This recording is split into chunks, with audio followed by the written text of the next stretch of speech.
కదా నీ కథ ముగింపులేనిదై సదా సాగదా. ఇదే కదా నీ కథ ముగింపులేనిదై సదా సాగదా. నీ కంటి రెప్పలంచున మనస్సు నిండి పొంగిన ఓ నీటి బిందువే కదా నువ్వెతుకుతున్న సంపద. ఒక్కొక్క జ్ఞాపకానికి 100 ఏళ్ల ఆయువుందిగా, ఇంకెన్ని ముందు వేచనో అవన్నీ వెతుకుతూ పదా.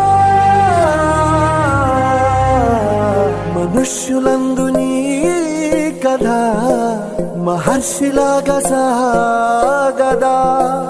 మనుష్యులందు నీ కథ మహర్షిలాగా సాగదా.